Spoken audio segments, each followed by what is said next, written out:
Bismillahirrahmanirrahim. Assalamu alaikum students. How are you? I hope all of you will be fine. Students, today we are going to discuss transpiration in plants. Students, as we know that water and dissolved salts move up by xylem towards the stem and leaves, and from the leaves the water evaporates time by time in the form of water vapors.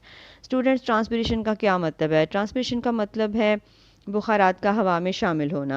Students, आपके सामने screen पे एक diagram है, आप इसको देख सकते हैं। इस डायग्राम में पूरे का पूरा जो है वो ट्रांसपिरेशन का प्रोसेस जो है वो दिखाया गया है। तो स्टूडेंट्स, इसको हम बॉटम से स्टार्ट लेते हैं कि जो रूट्स हैं वो रूट हेयर की मदद से जो है क्या करती हैं, वाटर को एब्जॉर्ब करती हैं और जाइलम उसको पंप अप करती है। पंप अप करने के बाद आप देख रहे हैं कि ऊपर के सारे पोर्शन तक जो है वो वाटर पहुंच चुका है। ये सारे ब्लू एरोज़ आपको यही दिखा रहे हैं, लेकिन आपको कुछ एरोज़ जो हैं वो हवा में बाहर निकलते हुए भी दिखाई दे रहे हैं। ये बहुत ज़्यादा एरोज़ नहीं है, ये कुछ एरोज़ हैं। तो स्टूडेंट्स, इनका क्या मतलब है? इसका मतलब है कि कुछ पानी ऐसा है जो ज़ाया हुआ, कैसे?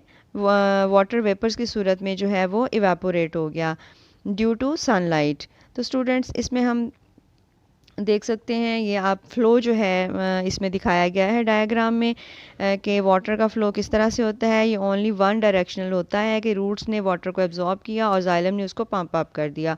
तो इसका फ़्लो जो है ये वाटर जो ऊपर चला जाता है एक दफ़ा, वो ऊपर से नीचे की तरफ वापस नहीं आता। तो इस ये जो फ़्लो है इसकी स्पीड जो है वो कम और ज़्यादा होती रहती है, और ये डिपेंड करती है कि ट्रांसपिरेशन का प्रोसेस जो है वो फ़ास्ट हो रहा है।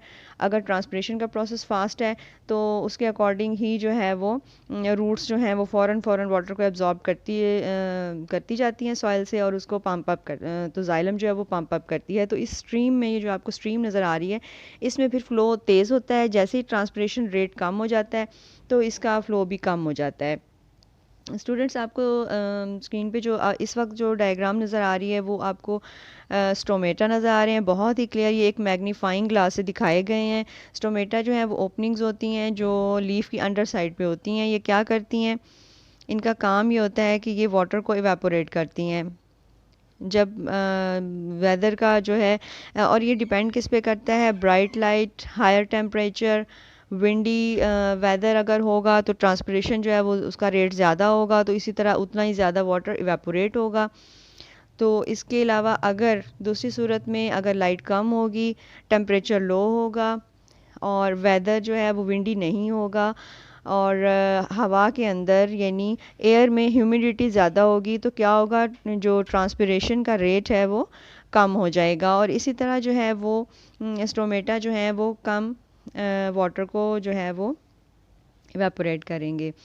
तो ये जो स्टोमेटा होते हैं स्टूडेंट्स, ये मोस्ट ऑफ द टाइम दिन के टाइम जो है ये ओपन ही रहते हैं, लेकिन नाइट टाइम में, रात के वक्त ये बंद हो जाते हैं। तो इसका मतलब ये हुआ कि दिन के वक्त जो है वो ट्रांसपिरेशन रेट जो है वो ज़्यादा होता है, जबकि रात के वक्त जो है वो ट्रांसपिरेशन का जो रेट है वो कम हो जाता है। नाउ स्टूडेंट्स, अब हम देख सकते हैं कि हमें इस डायग्राम में जो लीफ का अपर का पोर्शन है वो दिखाया गया है कि उसमें भी बहुत छोटे छोटे जो हैं वो पोर्स होते हैं, जो क्या काम करते हैं? वो ये काम करते हैं कि उनसे भी वाटर जो है वो इवेपोरेट हो जाता है। तो वाटर जो है वो कई जगहों से होता है, जैसे लेंटिसिल्स होते हैं वो स्टेम में होते हैं, वहाँ से भी वाटर जो है वो इवेपोरेट होता है। तो इसमें लीफ की अंडर साइड पे जो है वो स्टोमेटा होते हैं, लेकिन इसकी अपर साइड पे अलहदा से पोर्स होते हैं। ठीक है स्टूडेंट्स, इस तरह से वाटर जो है वो इवेपोरेट होता है और ट्रांसपिरेशन का जो प्रोसेस है वो चलता रहता है। स्टूडेंट्स, आज का जो हमारा डिस्कशन थी ट्रांसपिरेशन के ऊपर, उसमें हमने ट्रांसपिरेशन का मीनिंग देखा, उसके प्रोसेस को देखा, हमने देखा कि उसमें कौन कौन से पार्ट्स जो हैं वो हिस्सा लेते हैं। इसके अलावा जो है हमने ट्रांसपिरेशन स्ट्रीम को देखा, स्टोमेटा को देखा, और हमने one way direction of water को देखा।